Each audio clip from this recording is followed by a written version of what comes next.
Chapter 4: P-Junctions, Occupation, and Magnets. The morning briefing room on Station 2 felt different now, less like a tour stop and more like he belonged. Jay settled into the chair at the head of the conference table, still adjusting to the idea that this was his seat now. Mitchell sat across from him, her tablet displaying detailed schematics and analysis reports. "The crews we pulled from those craft yesterday," Mitchell began, her voice crisp and professional, "are definitely Chinese military. Special operations, based on their gear and physical conditioning." She swiped to the next screen. "But here's where it gets interesting. Their orders weren't to destroy Station 1. Jay leaned forward. What were they planning? Chemical attack, specifically designed to disable the station's life support systems and force evacuation. The idea was to seize control of an intact facility. Mitchell's expression darkened. They had enough concentrated agents to knock out 30 million people. Jesus. Jay ran a hand through his hair. Any chance their chemicals could actually breach our systems? Doubtful.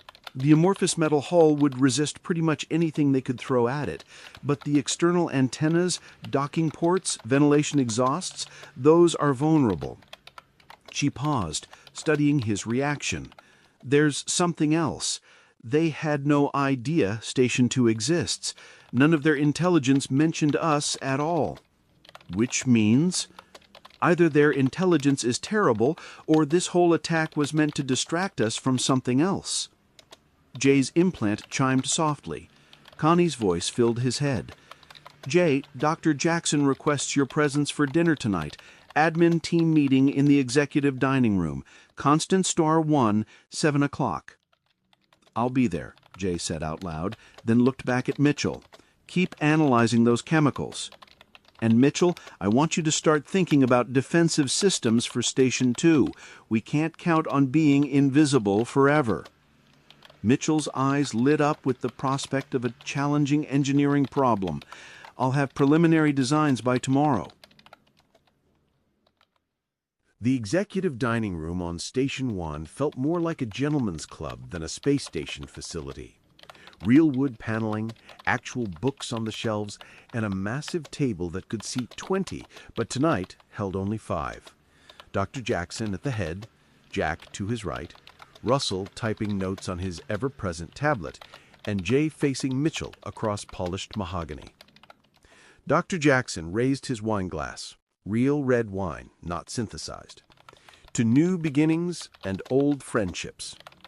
They drank, and Jay found himself relaxing for the first time in days. The wine was excellent, the conversation light, the food exceptional. It almost felt normal. "Jay," Dr. Jackson said during the main course, "I imagine you're curious about how our shuttles work, among other things." Dr. Jackson smiled. "Lorentz force. The secret is in the material science and engineering." He gestured vaguely with his fork. "Nano superconductors, uber capacitors, resonant frequencies.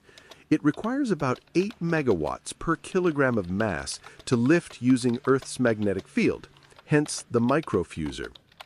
Jay nearly choked on his wine. 8 megawatts per kilogram? That's impossible with conventional technology, yes, but we're not using conventional technology. Dr. Jackson's eyes twinkled. "Only a couple of other people have figured it out independently. You might have heard about them in the news. Tic-tac flying saucers, UAPs, that sort of thing." Russell looked up from his tablet. "The coding helps too. Radar and infrared can't get a clean lock on our shuttles. More material science magic." "Dr. Jackson," Mitchell interrupted, leaning forward intently, "the power requirements alone should make those shuttles impossible. How are you storing that much energy in such a small space?" "Quantum—" Connie's voice cut through the conversation with unusual urgency. "Dr. Jackson, I apologize for the interruption, but we have a developing situation." Dr. Jackson didn't even blink. "Report." A UN naval task force is converging on Future World Island. 12 vessels, including 2 destroyers. They're transmitting orders to occupy and seize the island under UN Resolution 2847. ETA, 18 hours at current speed. Jay felt the wine turn to acid in his stomach. What's our response? Dr. Jackson calmly cut another piece of his steak. Connie, deploy EMP countermeasures when they come within 12 nautical miles of the island.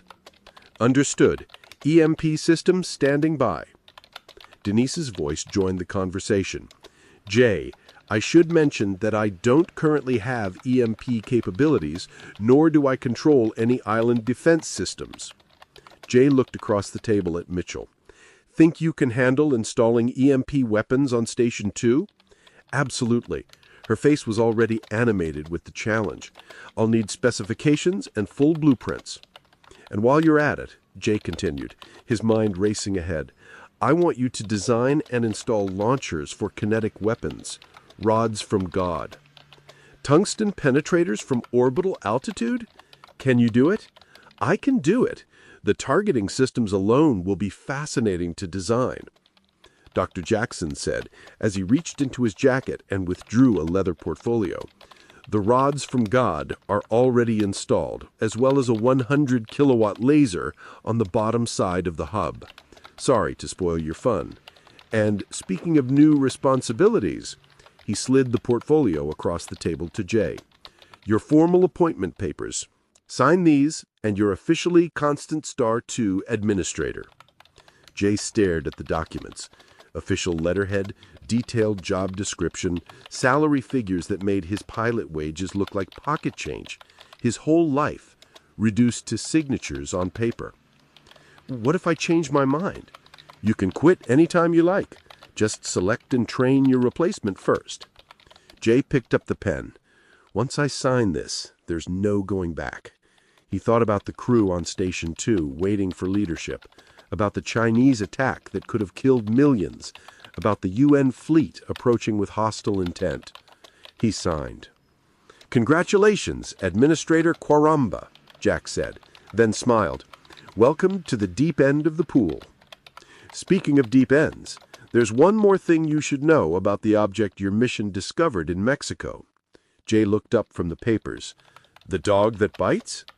It's a portal, or rather half of one. The P-junction of a quantum-entangled tunnel diode, a very large one. The N-junction is apparently on some other planet. The room went dead silent. Russell stopped typing. Mitchell's fork hung halfway to her mouth. We sent a probe through yesterday. We still haven't gotten it back. The engineers think it's a one-way device. Jay felt the enormity of recent events settle on his shoulders. Space stations under attack, UN fleets approaching, and now portals to other worlds. What the hell have I gotten myself into? Questions? Dr. Jackson asked mildly. Just one, Jay said. When do we find out what's on the other side of that portal? Dr. Jackson smiled. That, Administrator Kwaramba, is entirely up to us. As if on cue, alarms began sounding throughout Station 1. Connie's voice filled the room. All personnel, we have multiple contacts approaching the island. UN fleet has accelerated and will reach the 12-mile limit in 4 hours.